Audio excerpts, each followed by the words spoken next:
Chapter 2. The Song She Kept. Thread by thread, the stars align, yet silence hunts the song divine. Liora's hands wouldn't stop shaking. The shop was a mess. Spools of thread scattered, a chair overturned, the air thick with the acrid scent of the null's claw marks. Her grandmother stood by the counter, silent, her gaze fixed on the fractured star loom outside. The village square was chaos. Villagers shouting, children crying, the temple bells tolling a warning. Liora's pendant lay cool against her chest now, but its earlier heat lingered in her memory, as did the light it had woven. Her song had done that. Her voice. Starweaver, she whispered, testing the word Kale had flung at her. It felt too big, like a cloak cut for someone else. Kale leaned against the doorframe, his flute twirling in his fingers. His sharp gray eyes scanned the street, as if expecting the null to return. "Don't look so shocked, songbird," he said, not glancing at her. "You've got the gift. Lucky you." "Lucky," Leora's voice cracked. "That thing nearly killed us." He shrugged, but his jaw tightened. "Welcome to the job." Grandmother Veyne turned, her spectacles catching the dim light. "You," she said, pointing at Kale. "Explain yourself, and don't call my granddaughter Songbird." Kale raised an eyebrow but didn't argue. "Kale Draven, former Starweaver apprentice. I was passing through when the star loom went dark. Saw her." He nodded at Liora. "Pull off a weave that shouldn't be possible for a novice. She's one of us. Or will be if she doesn't get herself killed first." Liora's stomach twisted. "One of you? I'm a seamstress, not a magician."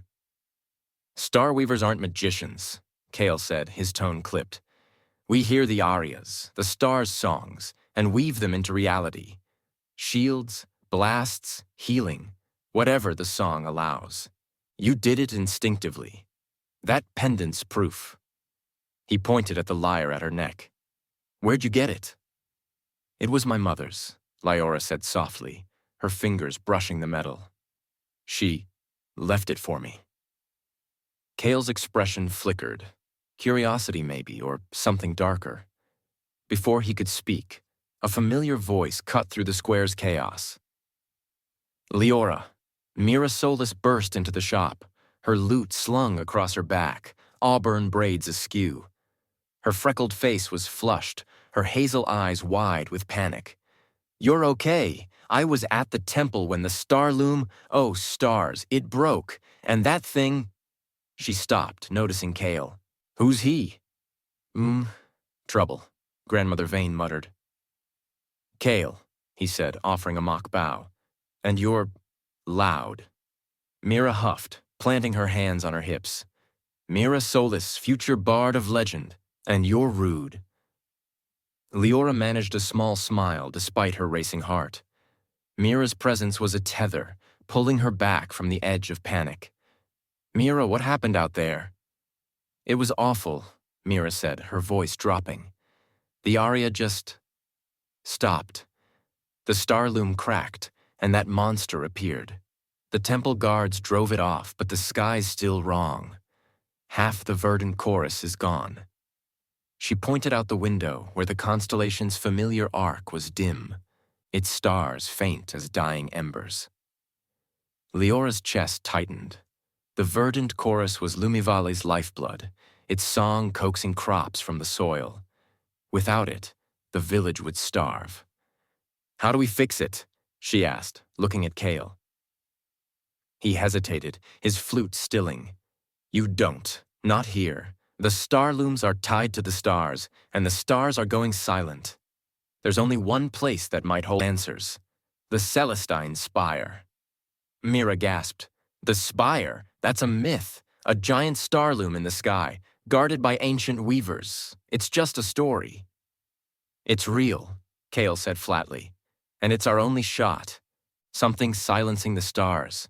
If we don't stop it, Auralis falls apart. Nulls will be the least of our problems." "Something?" Liora asked, her voice barely above a whisper. Or someone? Kale's eyes darkened. The silencer. A Starweaver gone rogue. They're behind the silence, the nulls, all of it. I've been tracking them for months. Grandmother Veyne stepped forward, her voice sharp. And you think dragging my granddaughter into this is wise? She's not trained. She's not ready. No one's ready for this, Kale shot back. But she's a Starweaver. The silencer will come for her, trained or not. Better she's with me than alone when they do. Liora's breath caught. The silencer's name felt like a cold hand on her spine. She remembered the vision during the Null's attack. A cloaked figure, their voice a whisper of frost. Your song will shatter the sky. Her pendant hummed again, faint but insistent, as if urging her to listen. I can't, she said, shaking her head.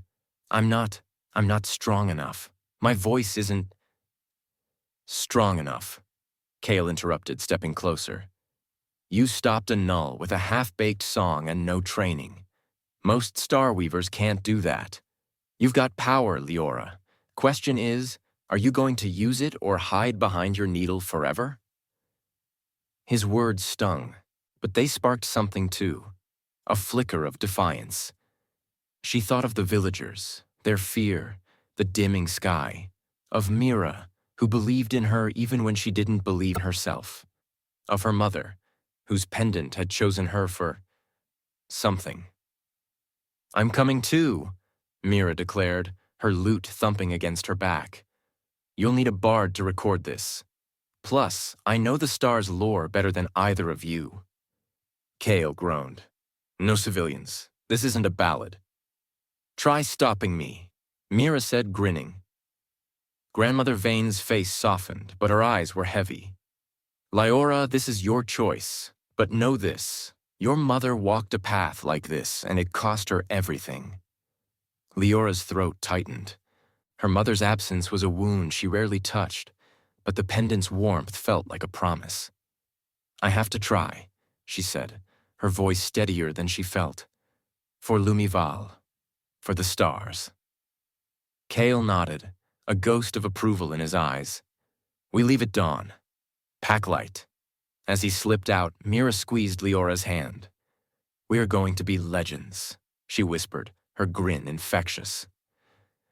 Liora tried to smile, but her gaze drifted to the sky. The stars were fewer now, their silence a weight she couldn't shake. Her pendant hummed, and for a moment she heard it, a single note, faint and golden, calling her forward.